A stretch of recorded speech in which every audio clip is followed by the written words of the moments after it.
اعوذ باللہ من الشیطان اللعین الرجیم بسم اللہ الرحمن الرحیم الحمد للہ رب العالمین وصلی اللہ علی سیدنا محمد وآلہ الطیبین الطاہرین اللہم صلی علی محمد وآل محمد وعجل فرجہم اللہم کن لولیک الحجۃ ابن الحسن صلواتک علیہ وعلی آبائہ فی هذه الساعة وفی کل ساعة ولیا وحافظا وقائدا وناصرا ودلیلا وعینا حتی تسکنہ ارضک توعا وتمتعہ فیہا طویلا وہب لنا رأفتہ ورحمتہ ودعاءہ وخیرہ ما ننال به سعة من رحمتک وفوزا عندک۔ ناظرین محترم، السلام علیکم ورحمۃ اللہ وبرکاتہ۔ سب سے پہلے وہ افراد کے جنہوں نے ایڈمیشن لیا ہے مہدوی سماج کی کلاسز میں، ان سے گزارش ہے کہ وہ یہ کوڈ SK1 کو لکھ لے، یادداشت کر لے، تاکہ اٹینڈنس کے سلسلے میں کوئی پریشانی نہ ہو۔ کوڈ ہے SK1۔ خدا متعال نے قرآن کو نازل کیا اور اس نزول کا سبب یہ ہے کہ وہ انسان کی ہدایت کر سکے، یعنی قرآن آیا ہے انسان کی ہدایت کرنے کے لیے۔ اب جب یہ قرآن نازل ہوا ہے، پہلے دیکھیں نزول کہتے کسے ہے؟ نزول یعنی یہ کہ فرض کرے ایک بار ہوتا ہے کہ ایک انسان اس پوزیشن سے چل کر اس پوزیشن پہ آتا ہے، یعنی جب وہ یہاں پر آ گیا ہے اب یہاں پر وہ نہیں ہے، اسے نزول نہیں کہتے۔ نزول یعنی ایک چیز جو یہاں پر ہوتے ہوئے بھی یہاں پر بھی ہے۔ یعنی کیا؟ جیسے آپ سن کے ریز دیکھیں، سورج کے جو ریز ہے وہ ہم تک پہنچتے ہیں، وہ جب ہم تک پہنچ رہے ہیں اس کی حقیقت اوپر ثابت ہے، جو ہم تک پہنچ رہا ہے ایک اس کا بہت ہی کم انٹینسٹی والے ریز جو ہم تک پہنچ رہے ہیں۔ اسی طریقے سے جب ہم لوگ کہتے ہیں کہ قرآن نازل ہوا ہے، قرآن کی حقیقت لوح محفوظ پر ثابت ہے، اس کا ایک ادنا سا حصہ، ادنا سا اس معنی میں کہ جو آسان الفاظ میں بیان کیا گیا ہو وہ ہمارا آپ کے اختیار میں ہے۔ اب جب انسان اس پر تدبر کرتا ہے، دقت کرتا ہے، تب آہستہ آہستہ وہ قرآن کے بطن میں، اور جتنا زیادہ سے زیادہ اس کے اندر وہ کوشش کرتا ہے سمجھنے کی، جتنا زیادہ سے زیادہ کوشش کرتا ہے اہل بیت علیہ السلام کے ذریعے قرآن پر تدبر و تفکر کرنے کی، اتنا ہی معارف قرآن سے نزدیک ہوتا جاتا ہے، اتنی معرفت اس کے اندر بڑھتی جاتی ہے۔ انشاءاللہ آئے گا۔ نزول دو طریقے کا ہوتا ہے۔ نزول جو قرآن کا نزول ہوا ہے وہ دو طریقے سے ہے۔ ایک نزول دفعی ہے، یعنی ایک مرتبہ پورا کا پورا قرآن قلب پیغمبر اکرم صلی اللہ علیہ وآلہ وسلم پر نازل ہوا، جیسے شب قدر میں پڑھتے ہم لوگ ان انزلناہ فی لیلۃ القدر، کہ ہم نے قرآن کو اتار دیا لیلۃ القدر میں، شب قدر میں۔ ایک نزول ہوتا ہے نزول تدریجی، یعنی آہستہ آہستہ، یعنی جب بھی کوئی موقع تھا، کوئی مناسبت تھی، وہاں پر پروردگار متعال نے اس سچویشن کے مطابق آیات کو یا آیت کو نازل فرمایا۔ اسے کہتے ہیں نزول تدریجی، یعنی آہستہ آہستہ۔ اس کے مقابلے میں نزول دفعی، یعنی ایک دفعہ، یعنی انسٹنٹ، یعنی پورا کا پورا ایک ہی جگہ پر اتار دیا گیا۔ اس کی وجہ بھی مختلف ہے، جس میں سے ایک وجہ جو آپ کی خدمت میں پچھلے اس میں بھی عرض کی تھی، پچھلے جلسے میں عرض کیا تھا، وہ یہ تھا کہ تاکہ پیغمبر اکرم مناسبت کے حساب سے لوگوں پر ان آیات کو پڑھے، تاکہ لوگ انہیں حفظ کرے اور اس سچویشن کے مطابق عمل کر سکے۔ تو یہ ایک طریقہ تھا کہ قرآن جو ہے نزول قرآن یا دفعی ہے یا تدریجی۔ دوسری بات، جو قرآن کے سورے ہے اس میں بھی دو کلاسیفیکیشن ہے۔ ایک یہ کہ کچھ سورے مکی ہے، کچھ سورے مدنی ہیں۔ یعنی کیا مکی اور مدنی؟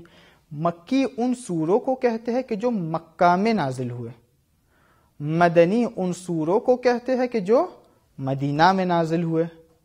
مکی سورہ تقریباً 86 ہے، 86 ہے، اور مدنی سورہ تقریباً 28 ہے. دونوں کو اگر آپ ایڈ کرتے کتنا ہوتا ہے؟ 114. تو کرائیٹیریا کیا ہے مکی اور مدنی کا؟ کون سے سورے مکی ہے، کون سے سورے مدنی ہے؟ ایک تو ایک ہم ان کی شان نزول کو جا کر دیکھ لے کہ ہم دیکھیں یہ سورہ جو ہے، جیسے سورہ بقرہ کہاں پر اترا ہے، سورہ یاسین کہاں اترا ہے، سورہ دیگر سورہ کو جو ہم دیکھیں ایک ایک کی شان نزول.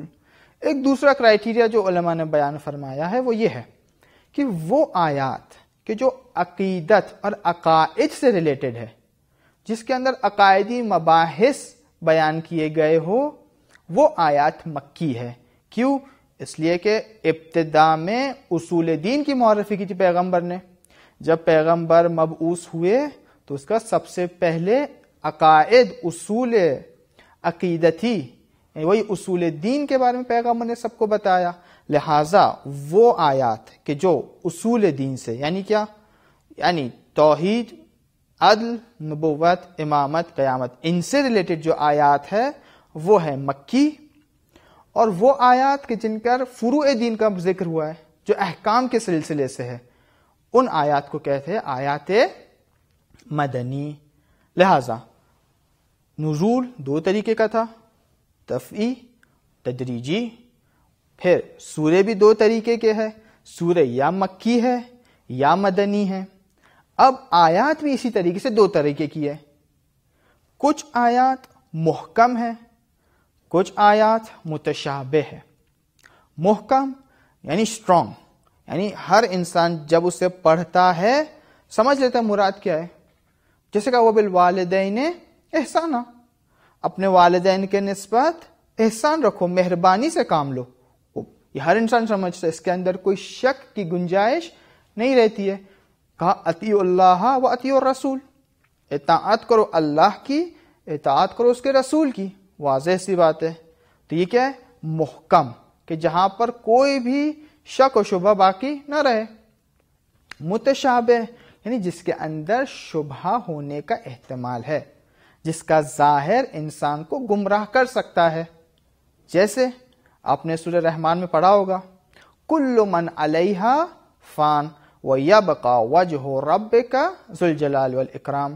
وجہ ربک یعنی تمام چیزیں فنا ہو جائے گی، اس پر کیا چیز باقی رہے گی؟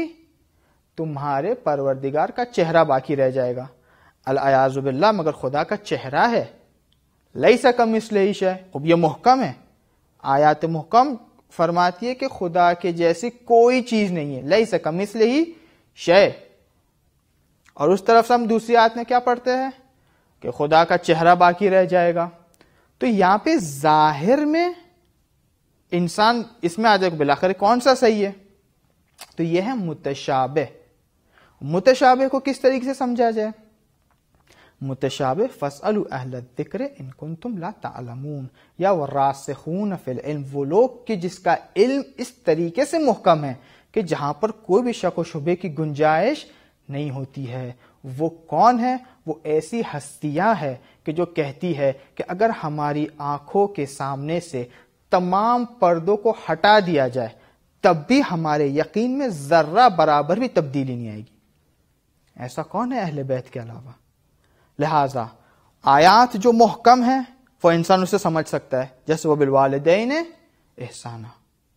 آیات جو متشابہ ہے اس سے چاہیے کہ انسان جائے اور ان سے پوچھے کہ جو ان آیات کے بارے میں جانتے ہیں، کہ جنہوں نے قرآن کو درک کیا ہے، جنہوں نے قرآن کو سمجھا ہے. پچھلے جلسے میں کہا تھا، آپ کی خدمت میں عرض کیا تھا کہ پیغمبر نے دو چیزیں بتائی، قرآن اور اہل بیت. اگر قرآن میں کوئی شک و شبہ نظر آ رہا ہے تو کہاں مراجعہ کرے؟ اہل بیت کی طرف. اگر اہل بیت کا کوئی عمل سمجھ میں نہیں آ رہا ہے تو قرآن پر تطبیق دے. اسی طریقے سے اگر کوئی آیت ہے کہ جس کے اندر شبہ ہے، ید اللہ ہے فوق ایدیہم، کو خدا کا ہاتھ ہو، خدا کا ہاتھ نہیں ہوتا در حالی کے.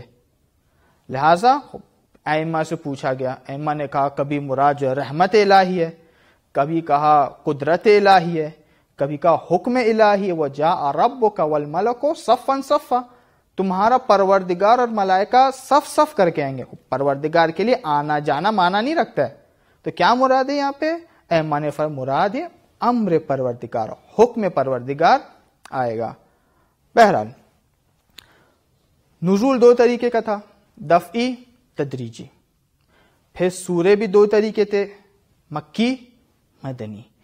آیات بھی دو طریقے کی ہے، یا محکم ہے یا متشابہ. اسی طریقے سے آیات کی ایک اور کلاسیفیکیشن ہے. کچھ آیات ظاہر ہے اور اسی ظاہر کے اندر کچھ آیات کے بطن بھی ہے. یعنی کیا؟ یعنی قرآن کی جو آیات، میں نے آپ کی خدمت ابتدا میں عرض کیا تھا کہ نزول کا معنی یہ ہوتا ہے کہ ایک حقیقت اپنی جگہ پر موجود ہے اور اس کا ایک بہت ہی ڈائلیوٹیڈ فارم ہمارے پاس آیا ہے. یعنی ایک دم آسان الفاظ میں وہ بلندی معارف کو قرآن نے بیان کیا ہے. تو جو آسان الفاظ میں بیان کیا ہے وہ اس کا ظاہر ہے. یعنی انسان آیات کو دیکھ کر اس کے ظاہری معنی کو سمجھ سکتا ہے. جیسے کہ آپ کی عرض کیا میں نے وَبِالْوَالِدَيْنِ احسانًا، ظاہر معنی اس کا یہ ہے کہ انسان اپنے والدین کی طرف احسان رکھے، مہربانی سے پیش آئے. لیکن ان آیات کے اندر بطن ہے. بطن یعنی کہ ایسے معانی ہے کہ جو چھپے ہوئے ہیں. وہ چھپے ہوئے معانی کو سمجھنے کے لیے کس سے پوچھنا پڑے گا؟ پھر سے انہی افراد سے کہ جو قرآن کو پوری طریقے سے سمجھتے ہو، وہی افراد کے جنہوں نے قرآن کو اپنے اندر جذب کر لیا ہو. جیسے آپ دیکھیں سورہ شمس، والشمس وضحاها والقمر اذا تلاها والنہار اذا جلاها. ظاہر میں تو بات جو ہے سورج اور چاند اور دن کی ہو رہی ہے، ظاہر الفاظ یہ ہے. لیکن اگر ہم اس کے بطن میں جائیں، اور راستہ کیا ہے بطن میں جانے کا؟ اہل بیت سے پوچھنا. اگر اہل بیت سے پوچھا جائے کہ مولا یہ ظاہری معنی کے علاوہ کچھ اور بھی معنی ہے اس کا، تو ائمہ فرمائیں گے والشمس سے جو پہلی آیت تھی اس سے مراد پیغمبر ہے، والقمر اذا تلاہا سے مراد امیر المؤمنین علی ابن ابی طالب علیہ السلام ہے، والنہار اذا جلاہا سے مراد امام زمانہ عجل اللہ تعالی فرج الشریف ہے. اب ان کا کیا کنیکشن ہے ظاہر آیات سے؟ یہ ائمہ بتائیں گے کہ کس طریقے سے ان بطن کو اس ظاہر کے اوپر حمل کیا جائے تاکہ جو ہے معنی اس کا یہ نکلتا ہے. بہرحال وہ اپنی جگہ پر. خلاصہ آیات جو ہے ایک ظاہر رکھتی ہے اور ایک باطن رکھتی ہے. پیغمبر فرماتے کہ آیات کے 7 اور کچھ روایت کو تک 70 بطن ہیں. یعنی 7 بطن حد اقل ہے. یعنی اگر اہل بیت علیہ السلام کسی کو اگر ایک معنی بتاتے ہیں آیت کا، ممکن ہے اسی شخص کو جب وہ جناب کے ہوا تھا امام صادق علیہ السلام کے شخص آتا ہے اور فرماتے کہ مولا اس آیت سے مراد کیا ہے؟ امام نے اس کو ایک معنی بتایا. پھر کچھ دنوں کے بعد پھر سے آ کے وہی سوال کرتا ہے کہ مولا اس آیت کا مطلب کیا ہے؟ مولا نے ان سے کہا کہ یہ آیت تم نے پہلے بھی مجھ سے پوچھ چکے ہو لیکن اس کا مطلب یہ ہے. شخص پریشان ہو گیا، کہا مولا ایک ہی آیت تھی، کبھی آپ نے یہ بیان کیا، اب آپ یہ بیان کر رہی، یہ کس طریقے سے؟ تو مولا نے فرمایا کہ آیات کے بطون ہیں، بطن ہیں، چھپے ہوئے معانی ہیں کہ جس طریقے سے انسان کی معرفت بڑھتی جاتی ہے، اہل بیت علیہ السلام ان راز کو انسان کے لیے کھولتے جاتے ہیں. لہذا واپس ایک بحث کو جو ایک فارمیٹ دیتے ہوئے، سب سے پہلے نزول یا دفعی ہے یا تدریجی، پھر سوروں کے بارے میں یا مکی ہے یا مدنی، پھر آیات یا محکم ہے یا متشابہ، پھر سے آیات کے ایک معنی ظاہر ہے تو اور ایک معنی باطن رہتا ہے. اس کو کیوں عرض کیا؟ یہ اس لیے کہ ہمارے پاس کچھ ایسے افراد ملتے ہیں کہ جو یہ کہتے ہیں کہ ہم لوگ قرآن کو نہیں سمجھ سکتے. کیوں نہیں سمجھ سکتے؟ اس لیے کہ قرآن جو اتنے بلند مرتبے پر ہے اور ہم جو اتنے خاک نشین ہیں، کس طریقے سے اس معارف کو سمجھ سکتے ہیں؟ وہ عرش پر لوح محفوظ پر قرآن کی حقیقت اور ہم یہاں پر خاک پر بیٹھے ہوئے کس طریقے سے اللہ تبارک و تعالی کے کہی ہوئی بات کو سمجھ سکتے ہیں؟ یہ ایک سوال، کئی بار سوال سامنے بھی آتا ہے، اور لوگ حد تو یہ کہ کئی افراد جو ہے اسی شبہے کے بنا پر یا اسی سوال کے بنا پر کہتے کہ ہمیں قرآن کو پڑھنا چاہیے صرف تلاوت کے لیے، صرف ثواب کے لیے، صرف اپنے مرحوم کو بخشوانے کے لیے، در حالی کہ یہ قرآن مرحوم کو تو اپنا ثواب ملے گا، لیکن یہ قرآن آئے ہمیں زندہ کرنے کے لیے، ہمیں اس مقصد تک پہنچانے کے لیے کہ جس کے لیے ہم چاہ رہے کہ مرحوم پہنچ جائے، اس کے لیے تلاوت کر رہے ہیں، ہمارے لیے آیا ہے۔ لہٰذا جس تقسیم بندی کو میں نے عرض کیا اس میں سے ایک آیات کے سلسلے میں، آیات یا محکم تھی یا متشابہ۔ آیات محکم کو ہم لوگ سمجھ سکتے ہیں، بالکل سمجھ سکتے ہیں، اطیعوا اللہ و اطیعوا الرسول، اطاعت کرو اللہ کی، اطاعت کرو رسول کی، وبالوالدین احسانا، احسان کرو اپنے والدین کی طرف، یا بنیا لا تشرک باللہ، اے میرے بیٹے خدا کے نسبت شرک نہ کرو۔ یہ ظاہر آیات ہے، سب انسان اس کو سمجھتے، حتیٰ وہ کہ جو غیر مسلمان ہیں، اگر آپ اسے قرآن کی ایک کاپی دے دے، کہے کہ بھائی اس آیت کا معنی بتا دو، وہ بھی آپ کو بتا دے گا کہ آیت کیا کہہ رہی ہے۔ تو ظاہر قرآن کو ہم لوگ سمجھ سکتے ہیں، یعنی اگر خدا کہہ رہا ہے کہ اپنے والدین سے احسان کرو، واقعاً یہی کہہ رہا ہے کہ اپنے والدین کے ساتھ احسان کرو، یہ نہیں ہے کہ مراد اس کے بطون آیات ہے، نہیں، خود ظاہر بھی ہمارے لیے ویلڈ حجت ہے۔ تو ایک یہ کہ ظاہر آیات کو ہم لوگ سمجھ سکتے ہیں، محکم آیات کو سمجھ سکتے ہیں، متشابہ کو سمجھ سکتے ہیں، متشابہ آیات کے ظاہری معنی کو سمجھ سکتے لیکن مراد کو نہیں سمجھ سکتے۔ اگر آپ سے کہا گیا کل من علیہا فان ویبقی وجہ ربک ذو الجلال والاکرام، کہ خدا کا چہرہ باقی رہے گا، الفاظ وجہ کو ہم لوگ ترجمہ کر سکتے ہیں، وجہ بمعنی چہرہ ہم لوگ سمجھ سکتے ہیں، لیکن آیا مراد چہرے سے یہی چہرہ فزیکل چہرہ ہے، یا کہ میٹافر ہے، یا ایک اور چیز کی طرف دلالت کر رہا ہے، حکم پروردگار یا مالکیت پروردگار کی طرف؟ یہ مراد سمجھنے کے لیے ہمیں اہل بیت کے دروازے پر جانا ہوگا۔ ظاہر الفاظ کو ہم لوگ سمجھ سکتے ہیں، مراد کو سمجھنے کے لیے در اہل بیت علیہم السلام۔ ظاہر آیات کو سمجھ سکتے ہیں، یہ بھی محکمات کے جیسے ظاہر آیات کو انسان سمجھ سکتا ہے، جیسے جو مثال آپ کی خدمت پہ عرض کی ہم نے، آیات کو سمجھ لیتا ہے انسان، لیکن اس کے بطن کو سمجھنے کے لیے انسان اہل بیت کا محتاج ہے۔ لہذا ایک فارمیٹ دیتے ہوئے کہ انسان قرآن کو سمجھ سکتا ہے، قرآن کے اندر آیات ظاہر بھی ہے، آیات باطنیہ بھی ہے، آیات محکم بھی ہے، آیات متشابہ بھی ہے، اور ہم لوگ ان میں سے آیات محکم کو اور آیات کے جو ظہور ظاہر ہے ان کو سمجھ سکتے ہیں، آیات متشابہ کے ظاہری الفاظ کو سمجھ سکتے ہیں لیکن مراد کو نہیں سمجھ سکتے، اہل بیت کی مدد کی ضرورت ہے، اور باطن کے لیے تو ہم لوگ کمپلیٹلی ڈیپینڈنٹ ہے اہل بیت علیہم الصلاۃ والسلام کے لیے۔ لہٰذا یہ قرآن کہ جو معجزہ ہے، یہ ظاہر کب ہوا؟ جب پروردگار متعال کا کرم، اب دیکھیں خدا متعال جو اپنے اس دنیا میں تجلیات کے ذریعے سے ہم اس کو پہچان سکتے ہیں، ذات الہی کو کوئی نہیں سمجھ سکتا، ذات الہی کو حد اقل ہم عوام الناس میں سے کوئی بھی ذات پروردگار کو نہیں سمجھ سکتا ہے، صرف اس کے اوصاف اور صفات کے ذریعے سے ہم خدا متعال کو ایک حد تک کے درک کر سکتے ہیں۔ دلیل بھی واضح، ہم محدود ہے اور وہ نامحدود ہے، لہٰذا ہم اس کو کبھی بھی پوری طریقے سے کما حق ہو نہیں سمجھ سکتے، تو اس کے صفات کے ذریعے ہم اس کو پہچانتے ہیں۔ جب قرآن نازل ہوا تو یہ قرآن مظہر کرم الہی کا، یعنی خدا متعال کا کرم باعث بنا، اس کی جنروسٹی باعث بنی، وہ چاہتا ہے دینا، تب جا کے اس نے اس قرآن کو نازل کیا۔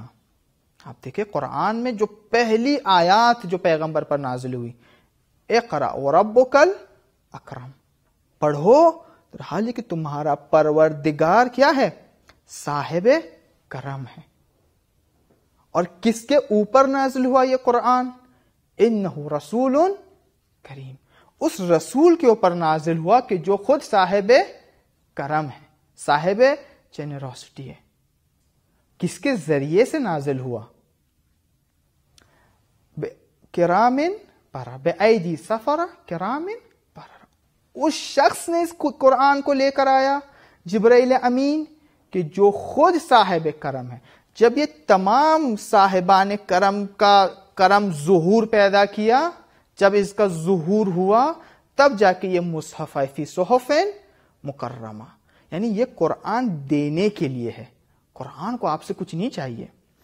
اگر انسان چاہتا ہے کہ سعادت تک پہنچے تو اس سے چاہیے کہ قرآن کی تلاوت کرے.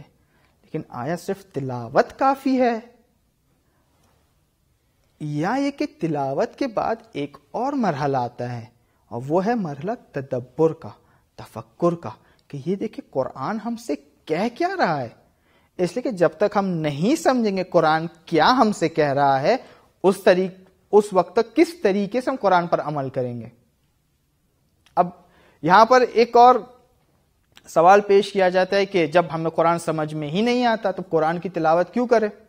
اکثر میں سے ہم لوگ اس طریقے سے کہ جن کو قرآن پڑھ تو لیتے ہیں، ماہ رمضان میں الحمدللہ کم سے کم ایک دورہ کر لیتے ہیں، پورے ختم قرآن کر لیتے ہیں، لیکن بہرحال سمجھ میں تو کچھ آیا نہیں. تو اس طرف سے کچھ افراد ایسے جو کہتے ہیں کہ چھوڑ دے قرآن کو، اگر پڑھنا ہی ہے، ختم قرآن کرنا ہے تو ترجمہ پڑھے. قرآن پڑھنے کی کیا ضرورت ہے؟ ترجمہ پڑھے، کم سے کم سمجھ تو آئے گا کیا لکھا ہے. اس بات کو واضح کرنے کے لیے ایک چھوٹی سی داستان آپ کی خدمت میں عرض کرنا چاہتا ہوں. ایک شخص تھا، اپنے بیٹے کے ساتھ دریا کے پاس رہتے تھے. ان کا ذریعہ معاش یہ تھا کہ اپنے باسکٹ میں، اپنی بکٹ میں وہ کوئلہ جمع کرتے تھے، کوئلے کی فروخت کرتے تھے، اور اس سے جو پیسے آتے تھے اس سے اپنے گھر کو چلایا کرتے تھے. ایک دن ایسا ہوتا ہے کہ باپ اپنے بیٹے سے کہتا ہے کہ بیٹا یہ بکٹ لے کر جاؤ، جس کے اندر وہ کوئلہ جمع کرتے تھے، وہ باسکٹ لے جاؤ اور اس کے اندر پانی لے کر آؤ. اب بچہ دیکھتا ہے کہ یہ باسکٹ جو ہے اس کے اندر سوراخ ہے، پانی تو رہے گا نہیں اس کے اندر.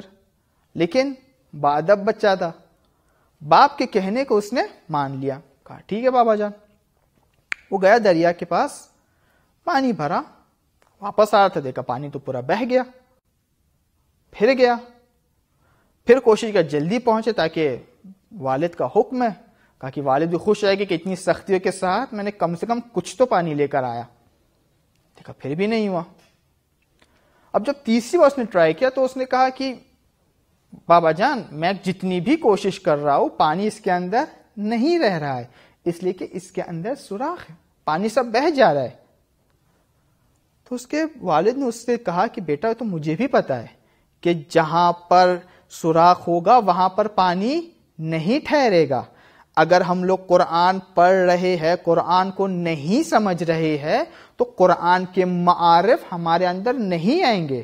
لیکن بیٹا یہ دیکھو کہ تم جب اتنی بار اس کو دریا میں پانی کے لیے لے جا رہے تھے، پانی بھرنے کے لیے، تو اتنی بار تم نے کیا کہ بکٹ صاف ہو گئی. یعنی اگر انسان قرآن کو پڑھتا رہے، اگرچہ معارف قرآن اس کے دل میں نہیں اتریں گے، لیکن یہی پڑھنے سے اس کا دل صاف ہو جاتا ہے. لہذا کا قرآن کی تلاوت کرو، اس سے گناہ بخشے جاتے. قرآن کی تلاوت کرو اس لیے کہ گناہ اس سے بخشے جاتے ہیں.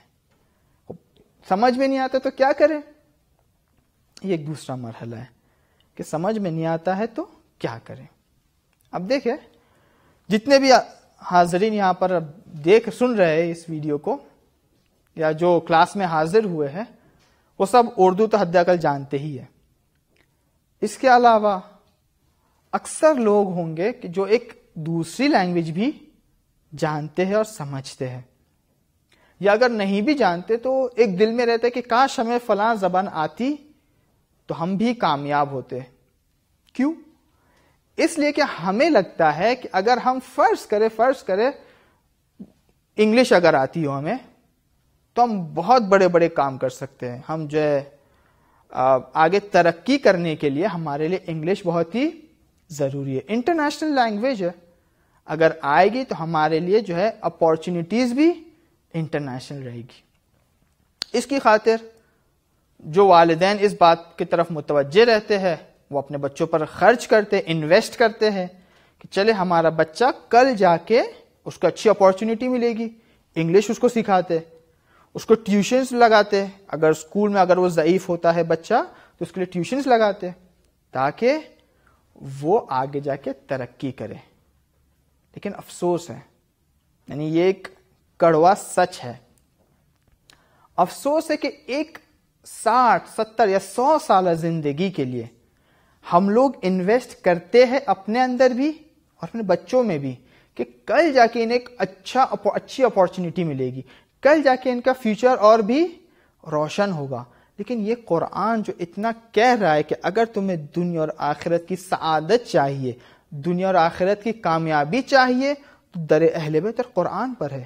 لیکن ہم لوگ سبھی چیز پر انویسٹ کرتے لیکن صرف قرآن مظلوم رہ جاتا ہے.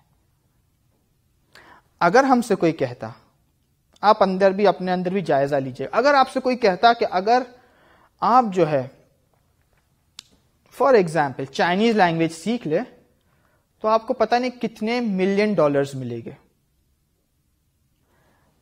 98% لوگ جو ہے, 98 احتیاط کے بنا پر کہہ رہا ہوں, 98% لوگ ایسے ہوں گے کہ جو اس لینگویج کو سیکھیں گے اس لیے کہ ان کو دکھ رہا ہے کیا ملنے والا ہے. بات یہ کہ ہمارا عقیدہ اب تک قرآن کے اوپر اتنا مضبوط نہیں ہے کہ جو خدا متعال نے وعدہ دیا ہے قرآن کے اندر ہم اس کو قبول کریں اور اس پر ایمان لے کر رہے. وقالت الاعراب آمنا, عرب کہتے تھے, عرب ایک مثال کے طور پر ہے, بہت سو کا حال ایسے ہی ہے. عرب کہتے تھے کہ ہم نے ایمان لائے, تو پیغمبر کی طرف خدا متعال نے کہا قل, یہ نہ کہو, پیغمبر ان سے کہہ دو کہ یہ نہ کہو کہ ہم ایمان لے کر آئے, کہا کہ ہم نے اسلام لے کر آئے. اسلام کیا ہے؟ کلمتین کا جاری کرنا, شہادتین کا جاری کرنا. ایمان کیا ہے؟ ایمان یہ ہے کہ جب یہ کلمات اس کی حقیقت انسان کے دل میں اتر جائے, جب انسان کے دل میں یہ حقائق اتر جائیں گے تب اسے لگے گا کہ ہاں جو خدا متعال نے وعدہ دیا ہے وہ حقیقت ہے. اگر انسان چاہتا ہے کہ دنیا اور آخرت میں کامیابی حاصل کرے تو وہ 1 سال, پورا فل ٹائم بھی نہیں, 1 سال 1.5 سال میکسیمم کچھ ٹائم نکال سکتا ہے اور عربی زبان کو یاد کرے. اگر انسان فرض کرے, اگر سوچتا ہے کہ نہیں اب ہم سے تو نہیں ہو سکتا ہے, تو کم سے کم اپنے بچوں کے لیے انویسٹ کرے. اس لیے کہ جب بچے سمجھیں گے, آپ کو پتا ہے کہ آپ نے حدیث سنی ہوگی کہ جب انسان اس دنیا سے گزر جاتا ہے تو اس کی اعمال کی کتاب جو ہے بند ہو جاتی ہے, الا کچھ چیزوں کے. ایک فرزند صالح, ایک ایسا بچہ کہ جو صالح ہو. ہم اپنے بچوں کی مادی زندگی کے لیے کتنا اہتمام کرتے ہیں, تو آئیں ہم ان کے معنوی زندگی کے لیے بھی اہتمام کریں کہ یہ مادی تو پتہ نہیں کل بچہ جو ہے آپ کو واپس ریٹرن کرے گا نہیں کرے گا, لیکن معنوی طور پر اگر آپ نے اس کے اندر انویسٹ کیا تو بچہ کرے نہ کرے خدا متعال اس کا اجر آپ کو ضرور دے گا.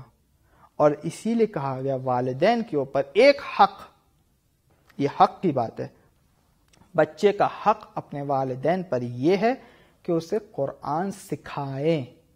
سکھانے سے مراد صرف پڑھنا نہیں ہے, اگرچہ ایک مورد یہ بھی ہے کہ اس کو پڑھنا بھی آئے, دوسرا اس سے آگے کا مرحلہ یہ ہے کہ اسے سمجھنا سکھائے کہ قرآن کو کس طریقے سے سمجھا جاتا ہے. اب انسان اگر نہ سیکھ سکتا ہے